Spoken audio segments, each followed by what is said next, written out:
Alright, so 2 more days and then I fly out, but first things first, I've got to pack.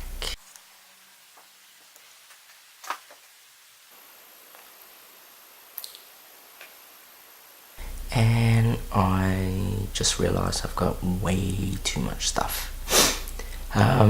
Secondly, why am I leaving this place again?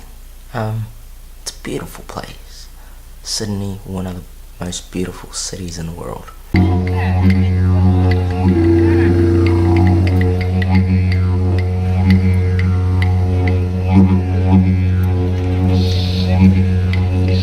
Anyway,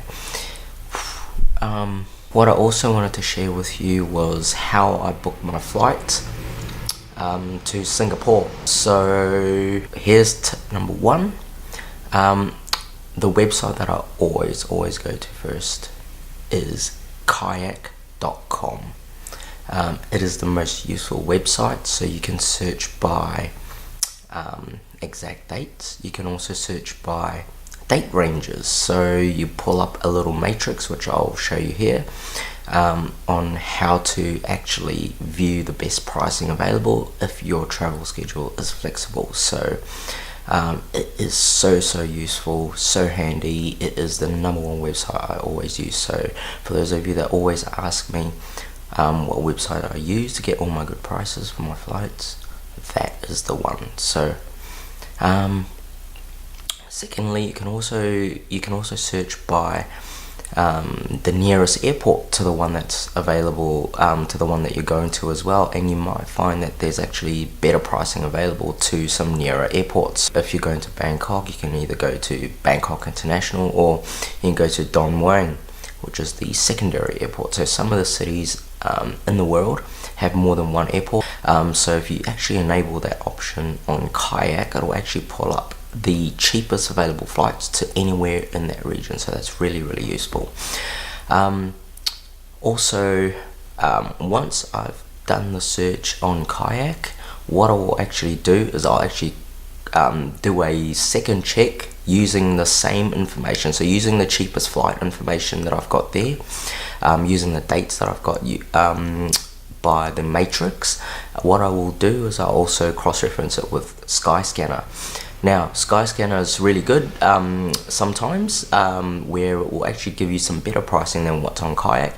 It's just the fact that the search engine just isn't as customizable and just does not give you the same amount of options as Kayak does. Also, another tip for everyone that wants to travel, honestly, spend the extra $15, $20, $30 to get that window seat, because you will absolutely thank me for it later.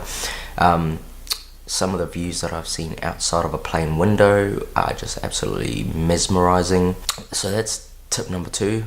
So all up, it cost me about $245 one way to go to Scoot in economy, but with checked luggage and seat selection.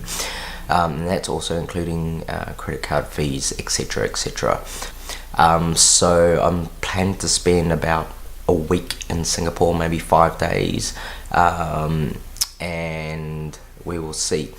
So tip number 3, so the third tip on this video, I've actually booked my accommodation for Singapore through the Qantas website. So I'm a Qantas frequent flyer, and one of the most useful tools on the Qantas website is that you can actually book hotels and Airbnbs on there, and what you will actually do is you actually earn 3 points for the dollar